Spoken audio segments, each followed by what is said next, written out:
Welcome, everybody, to Spirituality Adventures. This is a non-judgmental place to explore spirituality, and we're so glad you're here. This is a viewer and listener-supported podcast, so we greatly appreciate your support.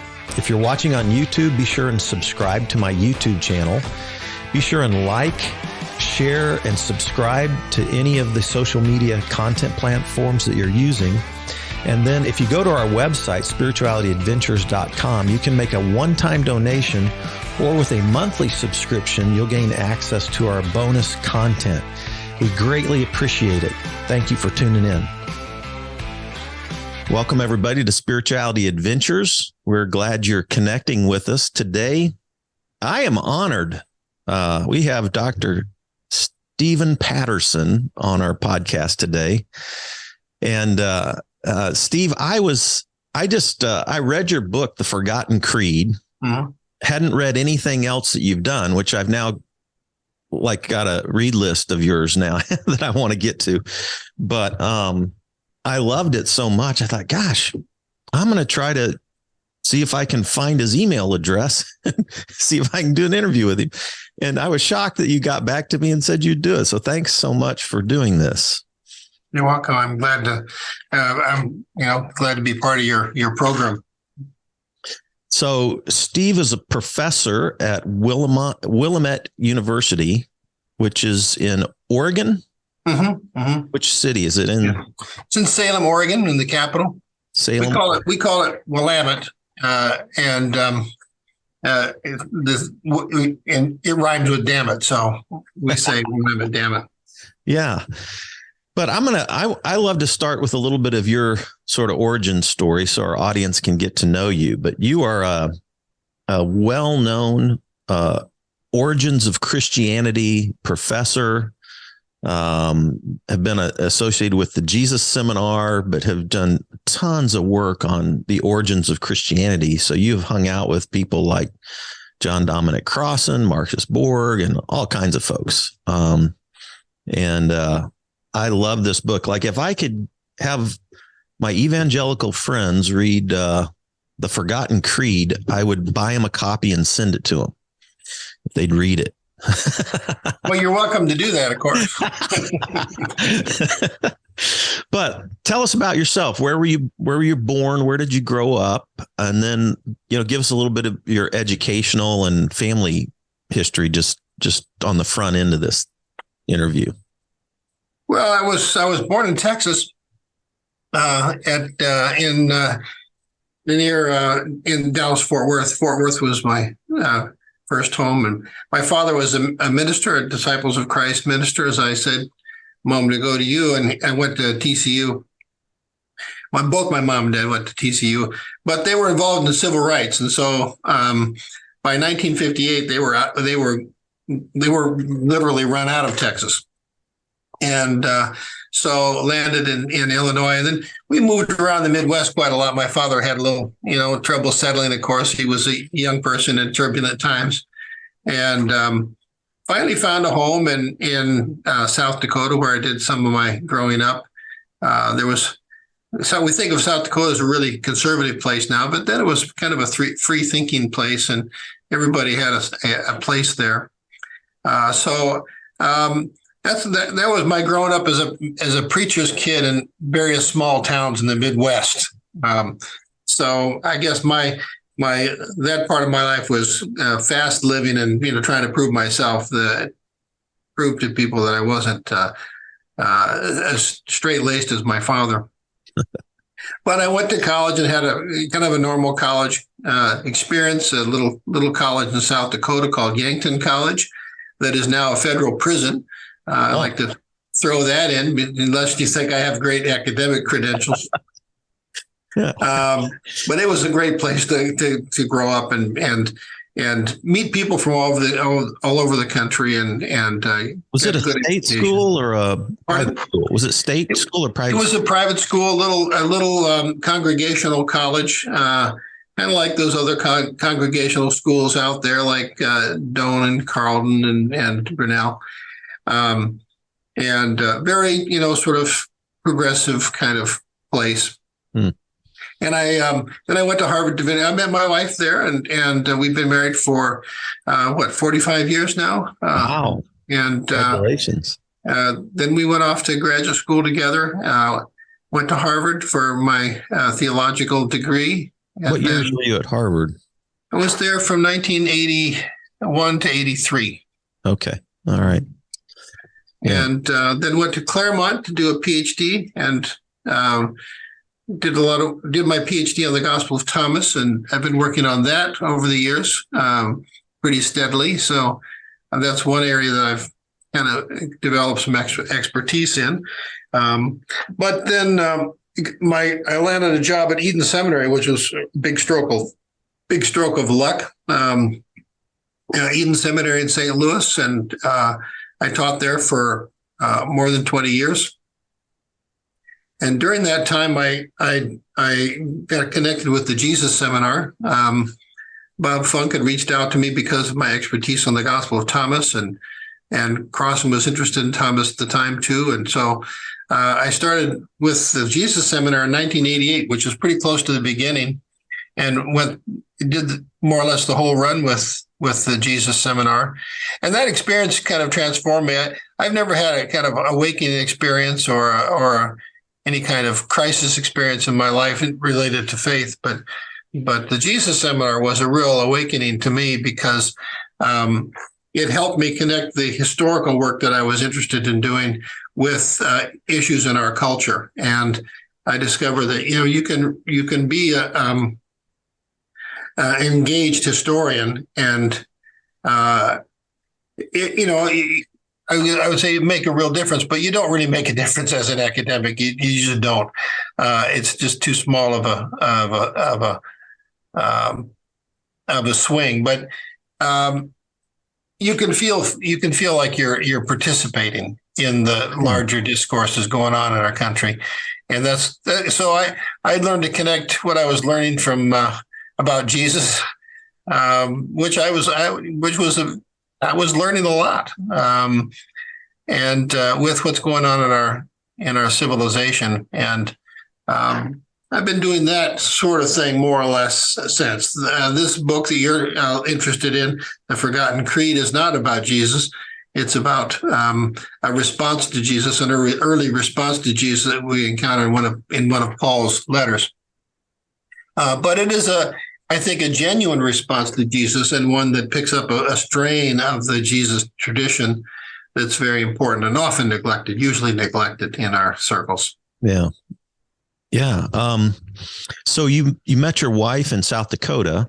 Do you guys have kids, grandkids? We have 2 children. Yeah, we have 2 children. They're grown now. One of them lives with us. She has special needs and will always live with us. And so we're very fortunate that our daughter will never go off and leave us alone with an empty nest. We're very happy about that. And our son has a degree from Willamette University, where I teach now, and lives in Portland and is having a great life up there. So that's awesome. And your wife is a senator? Is she currently? Yes, she's an Oregon senator. Yeah. Yeah.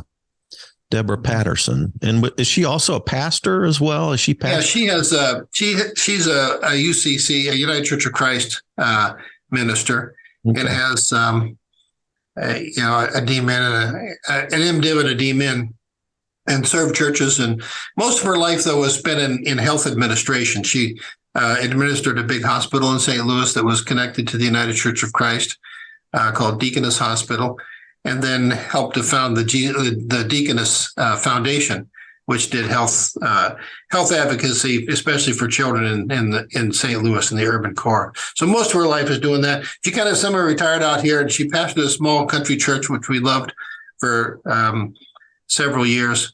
But then in 2016, she heard the call to enter politics, and so we've been on that ride ever since. Yeah. All right. Well, cool. Well, let's jump into this book. But before we get to the Forgotten Creed, you've done a lot of work with the Gospel of Thomas and some of the other I don't know what the right words for those are, Yeah. but I remember, I've read Elaine Pagel's and some of her work, but hadn't dove into those like you have. Uh, And it was just fascinating to me as I was reading the Forgotten Creed and how you integrated into, some of the history and context. You relied on some of those, like the Gospel of Thomas and some of the stories in the Gospel of Mary, and just several of those. Why would, like, if you just think about people listening here who read the Bible and probably don't go much beyond that, why is it, for the put it in layman terms, why is it important to read some of those other gospels? And what have you, I can gather just by reading this book some of the things you've gleaned from that and how it has affected your understanding of the New Testament. But for lay people, why should they probe into some of these texts?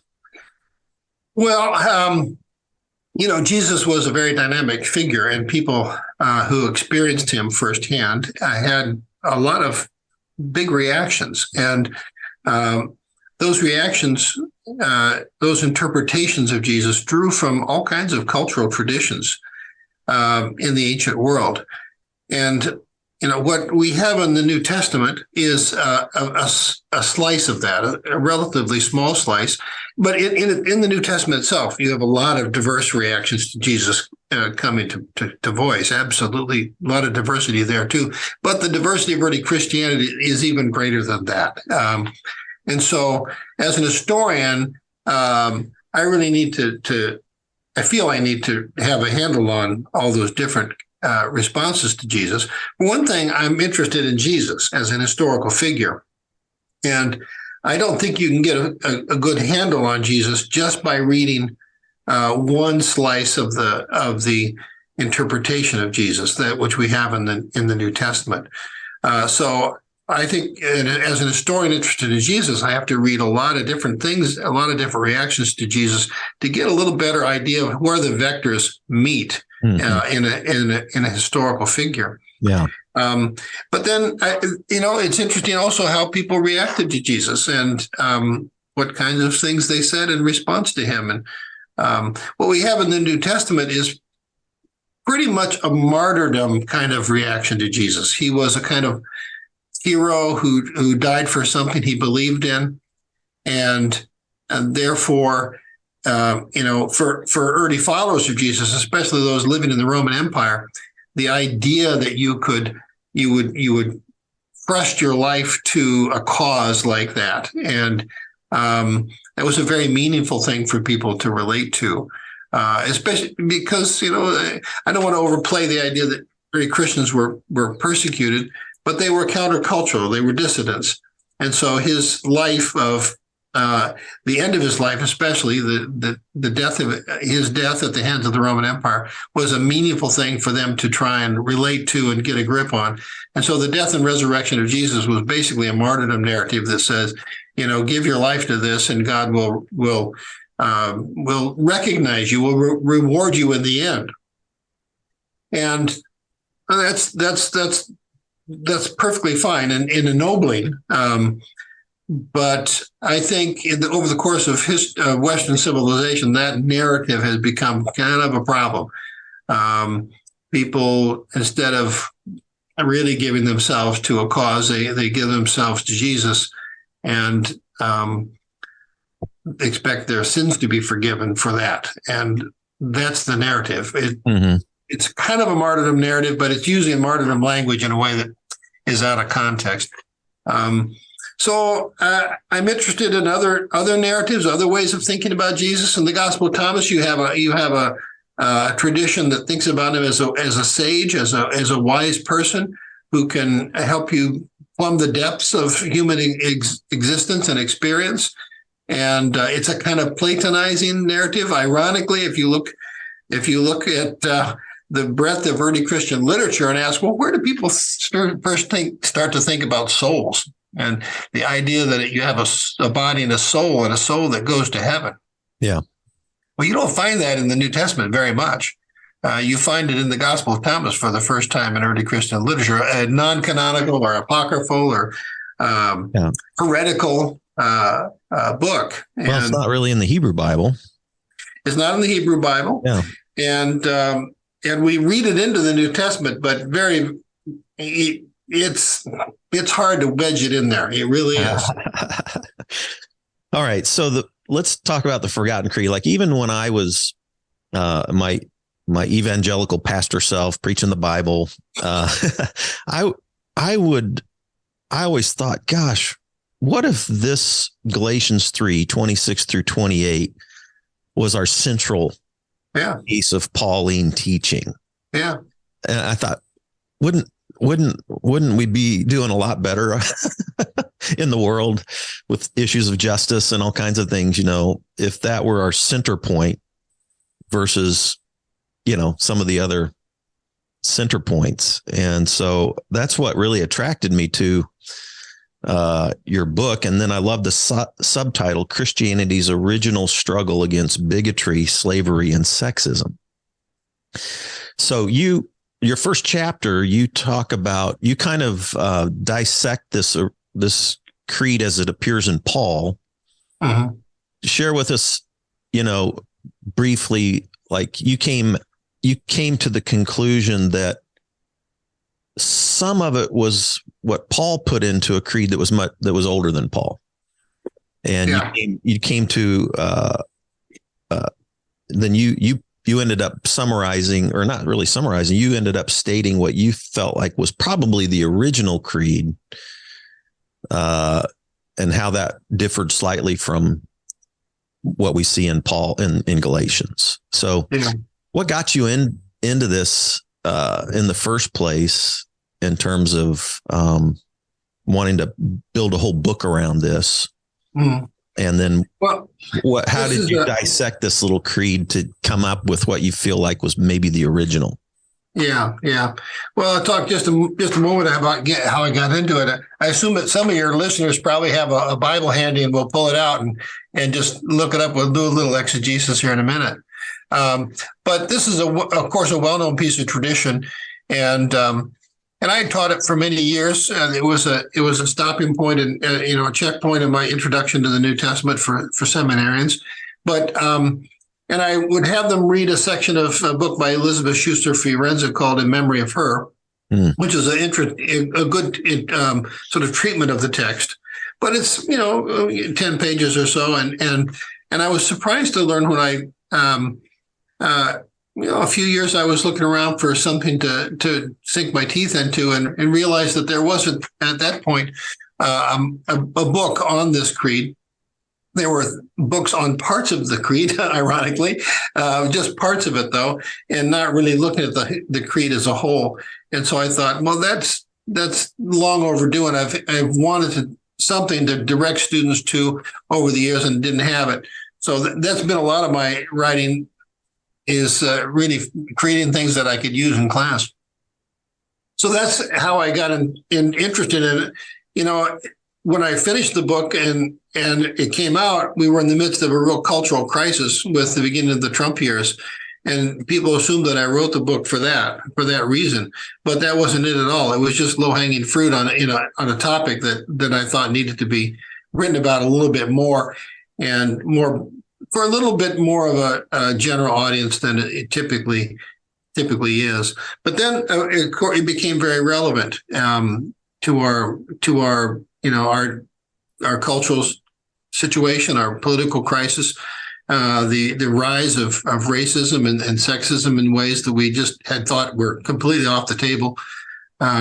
Suddenly they were back, and they were in power, and so I felt this was now part of the conversation. Yeah. Mm-hmm. The exegesis of it, if people have their text open now and look at it, Paul does this quite a lot. He drops things into his letters, little pieces of tradition. Many people think he had a rhetorical school in Ephesus, where he and others sort of created these kinds of things and crafted them, if you will, so that they could use them in their speeches and their preaching. And this may have been something like that, but most people think it was a baptismal creed created and used in a baptismal ceremony. And so for that reason, also a lot of scholars think that Paul didn't create this creed. He wasn't a baptizer. He reluctantly says he may have baptized a few people in Corinth, if you recall the opening lines of 1 Corinthians. But he uses it in Galatians because of the first of the three sort of dyadic statements here. There is no Jew or Greek. And there is no Jew or Greek is the theme of the epistle to the Galatians. And it is also the theme of Paul's ministry, his life, his what he was doing with the Jesus tradition. He was trying to break down an ethnic boundary that, after you've read the Forgotten Creed, you'll know was quite a deadly one in Paul's own day and time. Mm-hmm. But the fact that it has not just Jew or Greek, it's got slave or free and male and female in there also, shows us that the creed itself was about an issue that was broader, something more. Mm. And that issue is about how do we, as human beings, divide ourselves up into teams, tribes, clans, groups, and face off. So anyway, that's the relevance of it. My own work, people do reconstruct it differently, and some will agree with me, some don't. My big move was to take 27 and set it aside. Verse 27: "For you, as many of you as were baptized into Christ have put on Christ."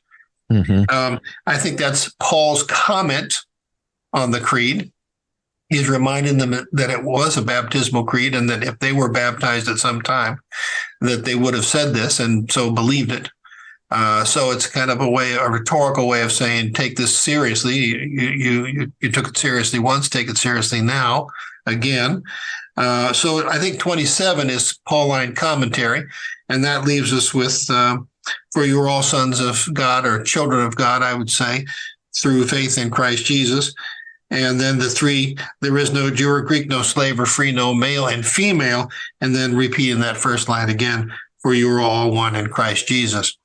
The term Christ Jesus, from an exegesis and from a historical point of view, is suspect because it has a very Pauline ring to it. Only Paul uses that particular phrase, that title for Jesus. Everybody else says Jesus Christ or Jesus the Christ. Only Paul says Christ Jesus. And so that sounds real Pauline. And so I think that he probably also added "in Christ Jesus" in the first line and in the last line. So originally it said, "For you are all children of God through faith. There is no Jew or Greek, no slave or free, no male and female, for you are all one." And then as I read that, you just probably heard me say, "For you are all sons of God through faith." And through faith, is also a very Pauline phrase and a Pauline theme. And so finally, I decided that probably is also Pauline addition, Pauline editorializing on the creed. And it probably just began, "For you are all children of God." And then you think in the Spirit. Maybe in the Spirit is part of it. I get pushback from scholars on that because that's also kind of a Pauline thing. And the reason I suggested it is because when Paul alludes to the creed in another letter in Romans, he throws in a reference to the Spirit. And also the early Christian baptism was often associated with a kind of ecstatic experience where the imparting of the Spirit is part of the deal. And so I think that's a good reason to consider it anyway. But it's not critical. I think what's critical is the idea of this central triadic statement. There is no Jew or Greek.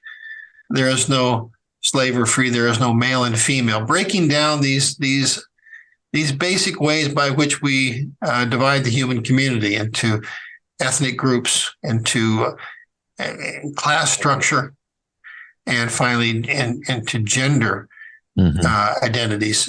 This is something that this creed identified right at the get-go as something very problematic about our human habits. This tendency to divide, and especially along these lines. And this is a problem that has haunted us and haunted every human community through all of time. I don't mean to be too universalizing on this, but it's probably true. Yeah. That every civilization has struggled with this, and ours is struggling with it mightily right now. Yeah, absolutely. Yeah. Tribalism, and anybody outside our tribe's the enemy. Yeah. Anybody that's different, like us, anybody that's different, they're the enemy. Yeah. So you point out that there is no Jew or Greek instead of no longer. There is no slave or free instead of no longer. And there's no, and then you point out male, and then it switches instead of or female, it says and female, which you think is referenced back to Genesis 1. Just share about the no longer versus the no and the significance of that. And then the significance of male and female as well. But I want to hold off on a bigger discussion of the male and female because later. But just a brief comment about no longer, and then the male and female versus the male or female. Yeah. Thanks for that close, careful reading of the book. So Paul sets up this insert in a conversation about it, which is kind of historical. Before you were that, now you're this. And so before the creed, he says, you are no longer this. You're no longer under a garden, he says. And so when he comes into the creed, translators tend to bring that no longer sort of historical narrative into the creed, so that Paul would be saying there is no longer Jew or Greek, something like that. But if you look at the Greek, it doesn't say that. It just doesn't. No longer is ukeni, and this is ukeni, and this is a different. This expression means there is not. There just isn't. It's a very emphatic "there is not" statement. So, to me, that was significant because to say there's no longer Jew or Greek would mean to say that, there was a time when that was a valid claim, and now things have changed. And the creed is actually saying that never was a valid claim. There is no slave or free. There's no longer slave nor free. Well, maybe that suggests that there was a time when that was something made sense to people. And this creed says, no, that's not, never was, never, no way, no how. So I thought it was kind of important to point that out to people, that this is a kind of almost ontological statement, really, as opposed to a historical statement. Yeah. It's not that something happened to change this. It was that it is that it never was. Class distinctions never did make any sense. Yeah. It's like a construct imposed upon humanity versus the ontological reality of humanity. Well put. Very well put. Very well put. And then the last statement, there is no male and female, switches things up just a little bit, and it switches from there is no slave or free, no male or Jew or Greek. And this the last clause goes, there is no male and female. Yeah. And it's not man and woman, it's male and female. And this language, this Greek phrase mimics very precisely the Greek translation that most people would have used of the Hebrew scriptures in antiquity and Hellenistic antiquity at Genesis 1:27. Where Septuagint stuff, right? That's how the Septuagint. That's right. That's right. The Septuagint would have said in Genesis 1:27 that God created human beings in the image of God, male and female.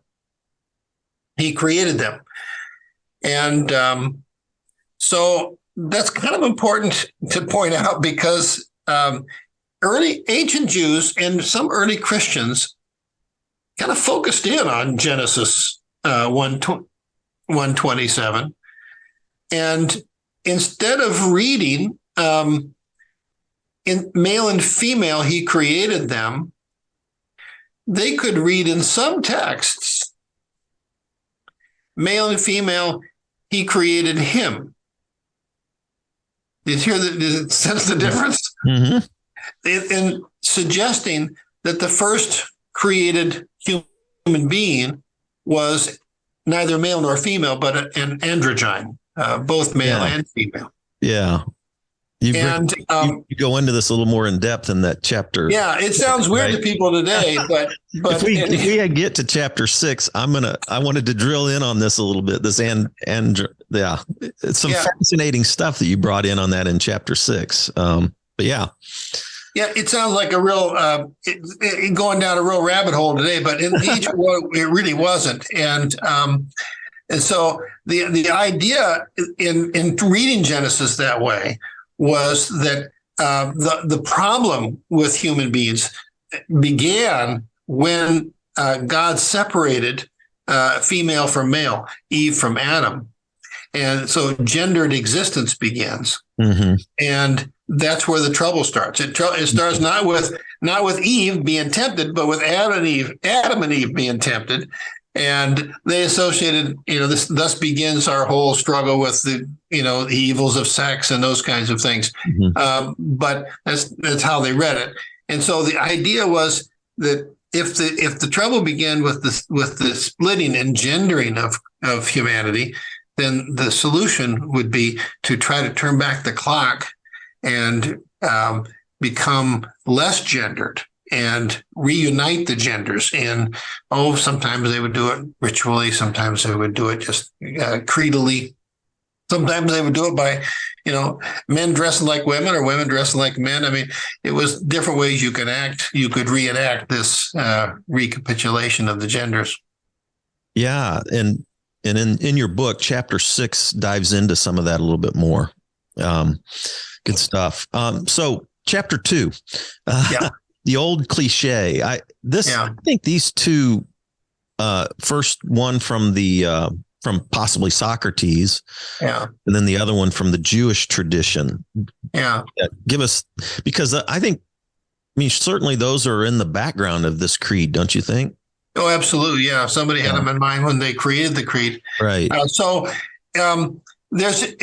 common for the audience what those are, those two. Yeah, there's a common cliche in antiquity, and it goes like this: I thank God I was not born X but Y, A but B, C but D, and you can plug in whatever your prejudices are.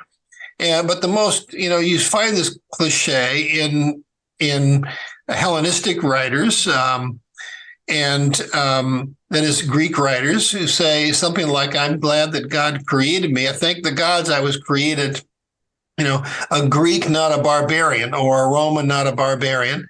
And then male and female always gets in there, a man, not a woman, and slave and free always gets in there too, free and not a slave, or free and not a brute, or free and not an animal, or something like that. And so this cliche is definitely in the background of this creed. The creed was formed as a kind of counter statement to that well-known cliche. When people introduce it into the discourse, they often introduce it as a Jewish cliche because it is repeated in the Talmud. But that's really to shade the thing in the wrong way, I think. We shouldn't think of Christianity as a rebellion against Judaism. We should think of it as a Jewish rebellion against certain cultural trends that are still cultural trends that we struggle with today. And so, the creed was really formulated to counter this very common cultural idea that men are better than women, that free people are better than slaves or have it better than slaves, and that we are better than whoever it is we hate out there. Romans hated Gauls, Greeks hated the Barbaroi, the Persians mostly, and Jews hated Gentiles. I mean, it's just the same old story. It's the same old story. And we live. We can live in fear of the other. I thought your last couple of sentences in chapter 2, but really it's all about the fear of difference and the power to assuage that fear through domination. Whoever composed this baptismal creed had the extraordinary wisdom to see through this pretense. There is another identity, another way to lay claim to human worth. We are all children of God. So you kind of set up chapter 3, but I think, I mean, we want one response to the other. Probably the most common historical response to the other is, oh, well, let's dominate and control. It's a power and status grab, right? And thank you for reading that section, that passage. I think in this book, I leaned into the idea of the fear of otherness, and I think that is a big part of it. But I also now think that a part of the appeal of that old cliche and part of the appeal of dividing humanity by race, class, and gender is to create a kind of hierarchy and the possibility of dominance. And I think human beings like to be in that situation where, on the one hand, they have strong leaders to tell them what to do, but on the other hand, they've got people below them they can punch down on. So they don't mind taking orders as long as they get to dominate somebody else. And so I think that's a big part of this the claim of this creed also, that those structures of domination that feel so comfortable to us are a real problem. And we need to try to live beyond them. And since my whole meltdown and everything that I described to you before we got on the air, and most of my audience know about all that, but I've revisited the process, guys like, Whitehead, Hartshorn, and Cobb, and all those guys, and kind of been very intrigued with, just the theology. I'm interviewing Tom Ward right after you today. Oh, that's wonderful. Say hello for me. Yeah. To him. I love his work. Yeah. I'm doing his new book called The Death of Omnipotence. Yeah. The dominating God who controls everything, right? The top-down white patriarchal authority of God, the church, and everything else. And so that's all been fascinating to me, because I think all of us who actually love Jesus in some way or another have an instinct for love as primary, right? But we don't always trace that out into all of our concepts of God or our concepts of human relationships. And so therefore we so quickly snap into these dominant power control, who's in charge, who has, well, good stuff. So then chapter 3, Children of God, which a lot of ways to dissect this, but it immediately, I did an exegesis of Genesis 1:27 in my PhD program. And, it was interesting because the use of the image of God in the Hebrew Bible is quite unique, that it was democratized, with everybody's in the image of God, and men and women are in the image of God. That was reserved for the king who was the image of God. It was an elite term for the kings of the ancient Near Eastern world. You can only find one text in old Egyptian text that actually had a democratized view of the image of God. Mm-hmm. Only one out of all the to date. I mean, I'm sure other scholars will find stuff, but hardly ever is it democratized like this. And then I think also this idea of the children of God being democratized. Everybody's a child of God. I remember I was in southern Lebanon and met with Sheikh Nabil, who is the supreme commander there. He's like considered a terrorist guy, but he's also a scholar, a theologian. And it was a small delegation. We met with him, and the first thing he opened with, "We're all children of God." And it's just like, good start point. yeah, that's a great place to start. Yeah. But this is a I good decided one. I had a chapter on baptism that I took out because I didn't think that people would be interested in a book on baptism and a long discussion of the origins of baptism. But I kept in this part of it because I think that in Protestant Christianity, especially Calvinism, but Lutheranism as well, there's a very strong sense of the fallenness of humanity. Mm-hmm. And the reformers get this from a reading of Paul, and a reading of Paul that's filtered through Augustine. And it emphasizes the fallenness of humanity, and to the point of really discounting human effort at all to live a good life, to embrace a life filled with love and compassion for other people, and all that comes secondarily. It comes after you've admitted your utter failure, your total depravity, and thrown yourself on the mercy of God, who saves you as an act of grace, not because God loves you or likes you or anything else. It's just almost a capricious act of God. In the Calvinist tradition, where everything's predestined, it has nothing to do with you or how God feels about you. It's just God. It's God's whim. Yeah, and I think people feel like, I think it's much more common in our world for people to think of God as a judge, as a harsh judge, and that only by admitting your total depravity and submitting to God completely and totally is there any hope for you. And this is a different idea. You are children of God. And that implies a lot of things. It implies, one, you are children of God. God loves you because God, everybody loves their children.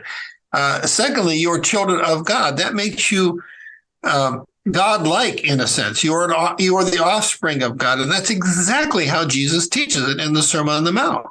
When you act and think like God, you are children of God. Mm-hmm.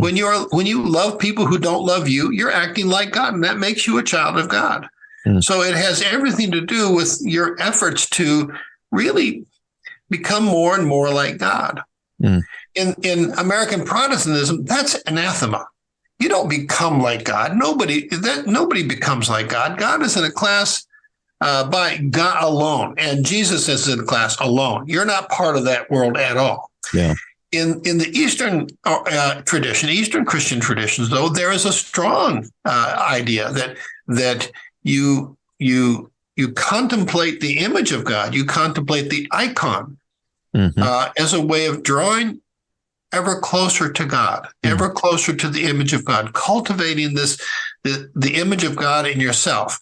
It's a very old Platonic idea, by the way, of becoming more and more like God through religious experiences and mystical experiences even, that we just don't appreciate. So I thought it was important to include this chapter as just to underscore that in this creed is embedded the idea that, no, you are something valuable and precious and moral and full of moral agency. And, this is we need to embrace a little bit more robustly in good. American Christianity.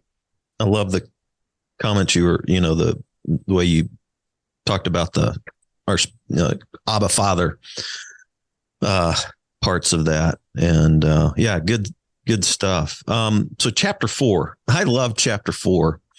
There is no Jew or Greek. And I thoroughly appreciated the history background that you gave for Antioch and Paul's obscurity before Antioch, right?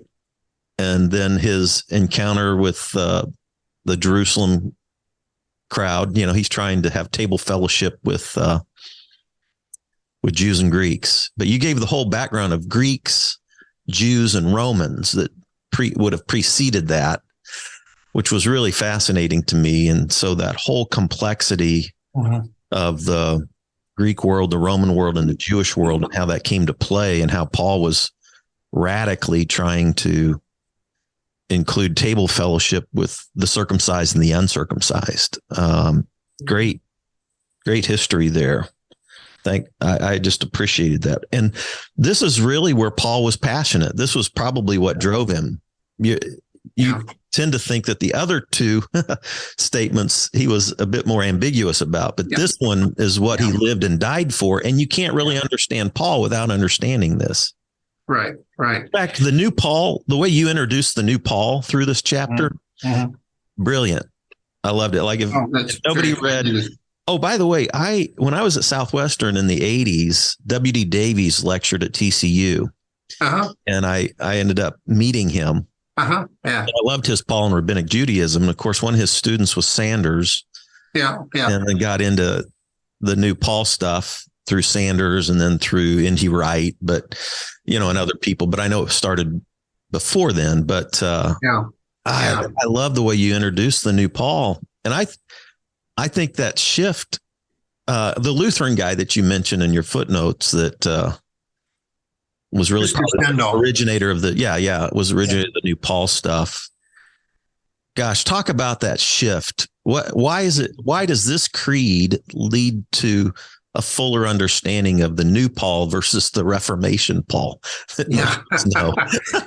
Yeah. Well, the new Paul, the Reformation Paul said, let me just recall some phrases I used to use from lectures. The Reformation Paul thought that the justification by faith was all about saving sinners. And this was a solution to the universal problem of human sin, justification by faith. And Stendhal taught us that this phrase, justification by faith, is used by Paul always and only in one context, and that is where he's talking about the inclusion of Gentiles in Jewish communities. And the question is not how they can be saved from their sins, it's about how can they participate in these communities that Paul is forming without having to observe the Jewish law. And so that's basically the new Paul, that it's about inclusion. The justification by faith is about including Gentiles and creating a more diverse community, not about saving sinners from their sins. Yeah, say that one more time, just because that's like the yellow bullet point, and people still can't get that, it's hard. Yeah. Well, we think it's about us. We think that Paul is teaching us, and he's not. He had no idea that we would be sitting here reading his letters, thousands of years later. He's talking to people, he's writing to people in his own circle. And the problem he was having with people in his own circle was he was trying to include Gentiles in these communities. They were predominantly Jewish. And other followers of Jesus, like Peter and James and John, they were saying, "No, we're not going to do that. This is a messianic. Jesus is our Messiah, and the Gentiles will let God sort out the Gentiles later." But Paul said, "No, we have to start doing that now. We have to include Gentiles. And his idea was they can be justified by their faith in their trust in God, just like Abraham was. Remember, he uses that example in Romans and in Galatians. He says they can be justified just like Abraham was justified by his faith, his trust in God. That's how Gentiles can, because Abraham didn't have the law. He didn't follow the law. And that was all before the law. So Paul uses that argument to include Gentiles. But through Augustine and Luther, we learned that whole thing different. They had a different question. They weren't including, they were Gentiles. They were in. Yeah. Augustine wasn't worried about how to include Gentiles in these predominantly Jewish communities. In Augustine's day, the church was a Gentile church, and there weren't any Jews. He hated the Jews. He was about excluding Jews from the life of Christians. And so what's the problem that he struggled with? It was his personal sin. Yeah. Yeah. And so he took Paul's language about justification by faith and made it an answer to that question. How can I, miserable sinner though I am, be saved? And his answer was through justification by faith. But, and I'm not saying that that's a wrong answer, that that's a bad way to read Paul, but it's not Paul. It's not Paul. Yeah, the justification by faith is, hey, this is how you're included without being circumcised. I mean, right. It's an inclusive approach to community. It's saying that you can have a community that's based on trust. Mm-hmm. Yeah. If you're not ethnically uniform, mm-hmm. and you don't have all the same cultural traditions to hold you together, yeah, and you don't have even rules and laws to hold you together, is there any possibility for having a community? Mm-hmm. And I think Paul's best insight was that yes, you can, and mm-hmm. But you have to trust. Trust is the heart of that new kind of community. Yeah. I wish he'd adhered to that insight more thoroughly over the years. Exactly. But we're all flawed, and he was flawed as well. Yeah, definitely. Well, I found it fascinating too that I agree. I think that's the brilliance of Paul. I mean, if you just had to say if you didn't hate on Paul, right? Because of where he didn't go with slaves or women or all the other stuff. Or just his annoying language. I mean, he's an annoying person. There's no doubt about it. So if you don't hate on him and you just try to go, well, what was his brilliance? This is it. I mean, it is. This is Paul at his best, So what I think most Pauline scholars, though, even today think, and this was true of most of the New Paul people, Stendhal was like this, and Sanders certainly was like this too.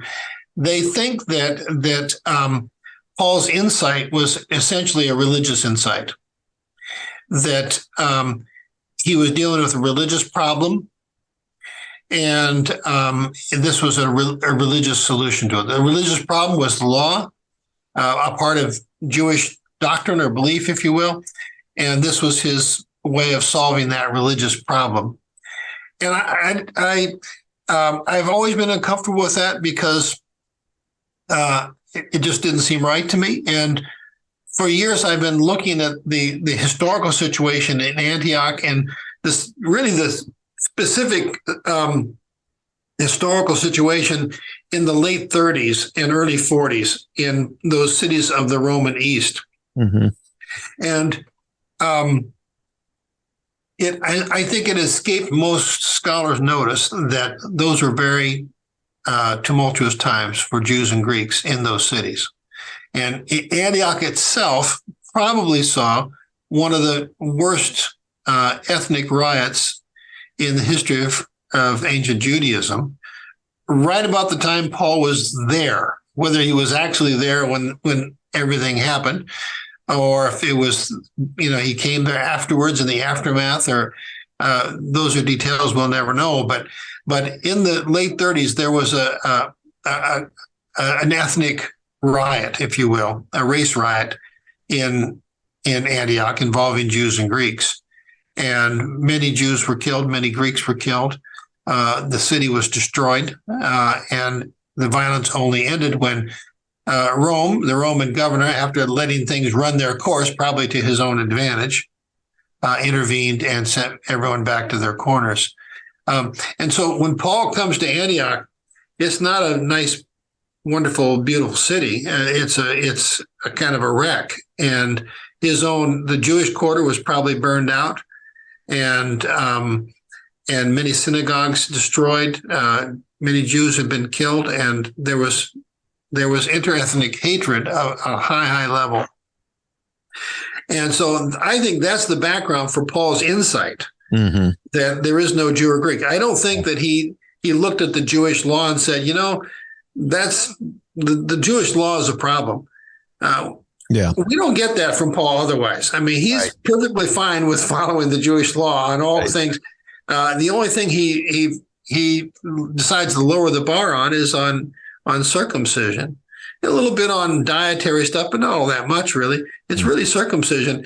And so this is not a religious issue. This is a human issue. How do you address interethnic violence and the religious dimensions of it, the cultural dimensions of it? And Paul decides that, okay, we're going to have to set aside our stuff if we expect them to set aside their stuff. Yeah. And we can form a new community based on trust. We can love the enemy, the other, through that trust and through that. Yeah. Loving your enemy is the most transformative thing you can attempt to do. I think so. We learned that from Paul. We learned that from Howard Thurman. And it's hard. It's not always easy, I mean, I love it because I want to live my life that way, but it's challenging at times, It is hard, but one of my favorite texts in terms of modern theology is when we've been wounded by the other, right? When there's these violence, right? No, it's terribly hard. Yeah. But Howard Thurman, in his book Jesus and the Disinherited, points out that now Howard Thurman, for audience, if they don't know Howard Thurman, he was a mid-20th century African-American theologian and spiritual writer, taught at Boston University for many years, was very influential in the life of Martin Luther King Jr. His book, The Jesus and the Disinherited, is probably one of the most important books in African-American spirituality from the 20th century, widely read.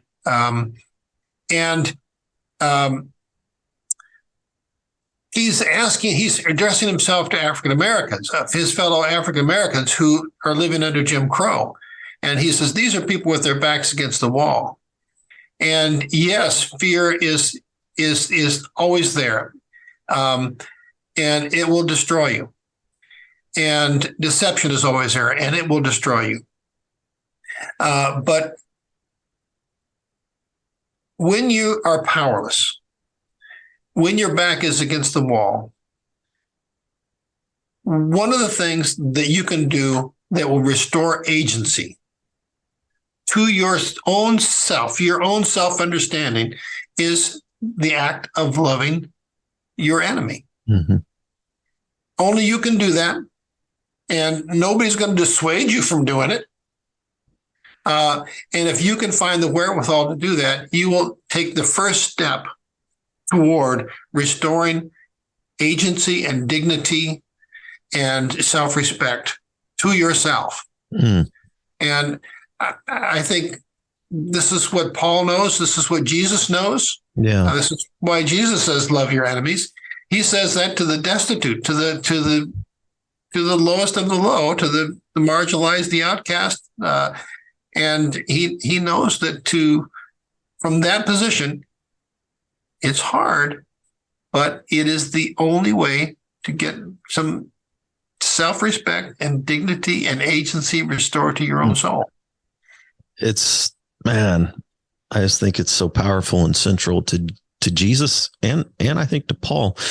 It was fascinating to me to see how you brought out Marcion's influence and how quickly this creed was forgotten and how quickly the context of this creed was forgotten. I love the work you did on the context of this creed, and then also showing how quickly it was forgotten and how it ended up turning into an anti-Semitic thing almost for a running history of Christianity, right? It's just crazy how that flipped on the context of Paul on this.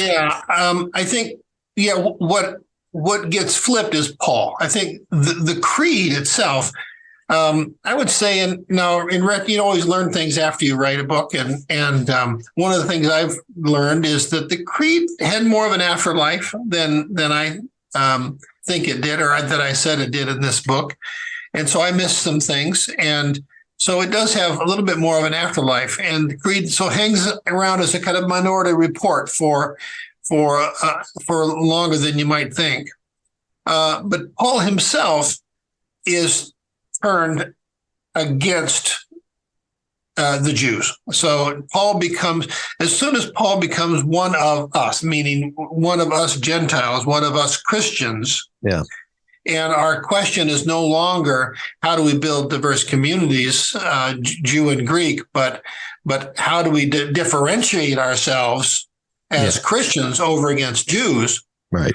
Then all that language that you find in Romans and Galatians from Paul becomes a real weapon for turning on Jews and saying we have a superior religion to Judaism or something like that, and which becomes part of a big anti-Jewish and anti-Semitic narrative in Western civilization, and that is a tragedy.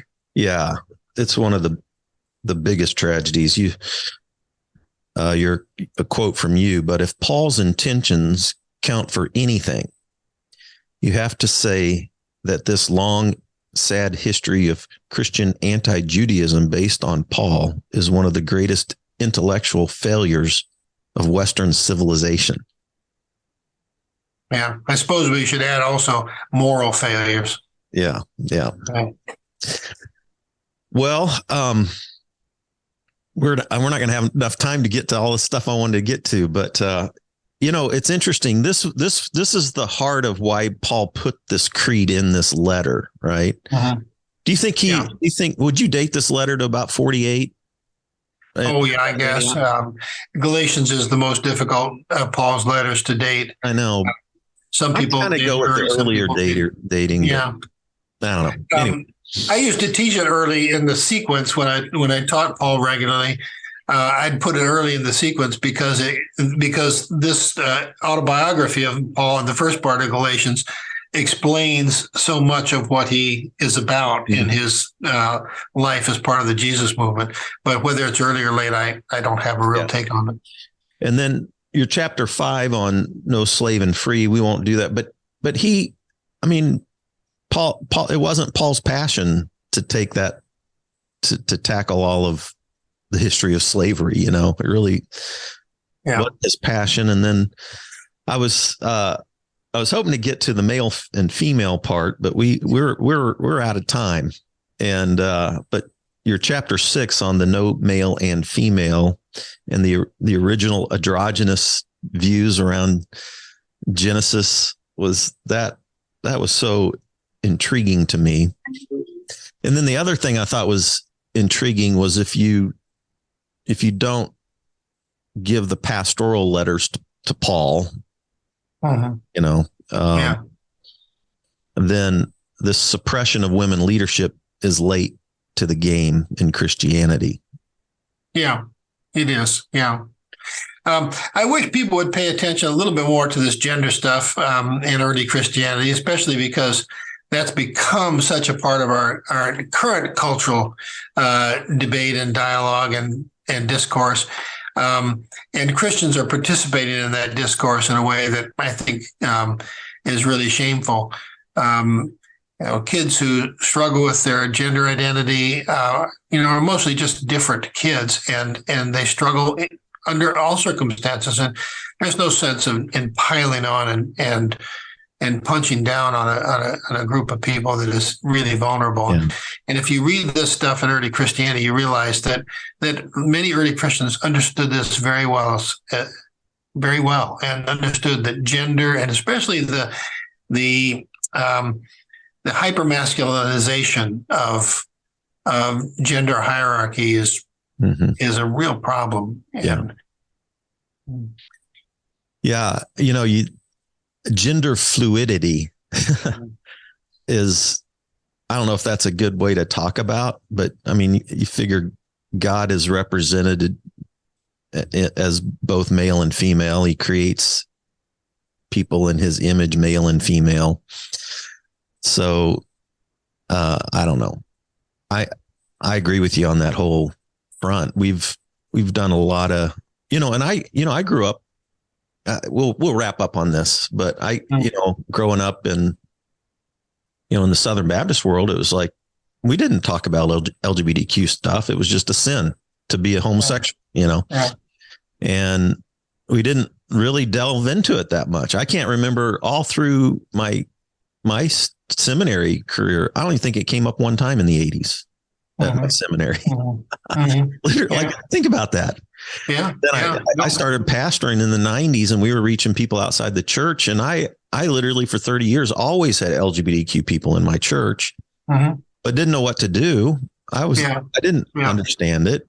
Yeah. We tried to get them into inner healing that was really kind of a Christian reparative therapy thing. And they would come and, they would be conflicted, and I would love, but I didn't know how to really help, you know what I mean? Because I just didn't understand it. And over time, over listening to just lots and lots of stories, I finally just had to start rethinking all of those issues. And I liked what you brought out about early Christianity. that to me was a really valuable part of some of your studies outside of the Bible itself in early Christian histories, is that little part of it wasn't always so gender rigid, right? Right. I mean, people our age I think a lot of people our age must have lots of regrets. I certainly do have regrets about the way I've thought about and acted towards people who are different in terms of their gender or sexuality, different from the mainstream. And the way I've come to think about it, though, in terms of the Jesus tradition, is certainly that Jesus was himself open to all kinds. He was a marginalized person, and his whole thing was relating to people who were marginalized by their culture and convincing them, as he had been convinced himself, that they are also children of God. They are beloved of God. And so to turn this tradition on people and make them feel less than is just a terrible tragedy. And I know when I was younger, I never used the Christian tradition to ridicule or vilify gay people, but I had no sympathies for gay people, and until I went to college and started to meet people who were different from myself, and we just have to persist on this. There's just nothing to be gained from beating up on people who are different, except a false sense of solidarity and a perverse sense of power that has no place in Christianity. Yeah, I'm 100% with you on that. I think that's a good way to wrap it up, though, because I think at the core of Jesus and like Paul at his best is this radical inclusion through trust and community, and realizing that there is a oneness in our humanity, but also beautiful diversity. And I think that's kind of what you're bringing out on your conclusion.